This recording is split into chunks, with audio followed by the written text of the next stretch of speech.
ପିଇକିରି ଆମର ମନୁଆ ମାନେ ରହି ନାଇଁ ଦେବା ବସି ନାଇଁ ଦେବା ଖାଇ ନାଇଁ ଦେବା ଭାଜେ ଆର ମାଡ଼ ଦେ ରହିବୁ ଘରେ ଯେନ୍ ଦୁଇ ପଇସା କମାଲା ସେ ମଦ ପିଇଲା ମରିଗଲେ ନା 3-4ଟା ମଦ ପିଇକିରି। ଦେଶୀ ମଦରେ ଭାସୁଛି ସୁବର୍ଣ୍ଣପୁର। ସୁବର୍ଣ୍ଣପୁର ଜିଲ୍ଲାର ଗାଁ ଗାଁରେ ଦେଶୀ କୁଚିଆ ମଦ ଚାଲୁଛି। ଏମିତିକି ଜିଲ୍ଲା ସଦର ମହକୁମାରେ ମଧ୍ୟ କୁଚିଆ ମଦ।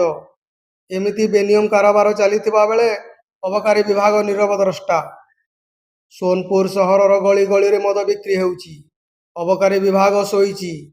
ଜିଲ୍ଲାପାଳଙ୍କୁ ନିଜେ ଯାଇ କୁଚିଆ ମଦ ବେପାର ବନ୍ଦ କରିବାକୁ ପଡ଼ୁଛି। ହେଲେ ବିଭାଗର ନିଦ ଭାଙ୍ଗୁ ନାହିଁ। ବିଭାଗର ନିଦକୁ ଦେଖି ଗାଁ ଗାଁରେ ମହିଳା ତାତିଲେଣି। 2 ଦିନ ତଳେ ବେଆଇନ କୁଚିଆ ମଦ ବିକ୍ରି ବନ୍ଦ ଦାବିରେ ରାମପୁର ଥାନାର ଦ୍ୱାରସ୍ଥ ହୋଇଥିଲେ ନାଇକେନପାଲି ଗ୍ରାମର ଶତାଧିକ ମହିଳା।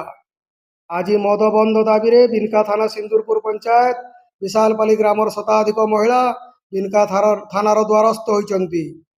ସୁବର୍ଣ୍ଣପୁର ଜିଲ୍ଲା ବିନକା ଥାନା ସିନ୍ଦୁରପୁର ପଞ୍ଚାୟତ ବିଶାଲପାଲି ଗାଁରେ ବେଆଇନ ଭାବେ ଖୁଲମ ଖୁଲ୍ଲା ଦେଶୀ ରନ୍ଧା ମଦଠାରୁ ଆରମ୍ଭ କରି ବିଦେଶୀ ମଦ, କଫ୍ ସିରପ, ନିଶା ବଟିକା ଆଦି ବିଭିନ୍ନ ପ୍ରକାର ମାଦକ ଦ୍ରବ୍ୟ ବିକ୍ରି ହେଉଥିବା ଅଭିଯୋଗ ହେଉଛି। ଯଦି ବେନିୟମ କାରବାର ବନ୍ଦ ନ ହୁଏ ତାହେଲେ ରାଜରାସ୍ତାକୁ ଓହ୍ଲାଇ ଆନ୍ଦୋଳନ କରିବା ସହ ସରକାରୀ କାର୍ଯ୍ୟାଳୟ ଘେରାଉ କରାଯିବ ବୋଲି ଚେତାବନୀ ଦେଇଛନ୍ତି ଗ୍ରାମବାସୀ।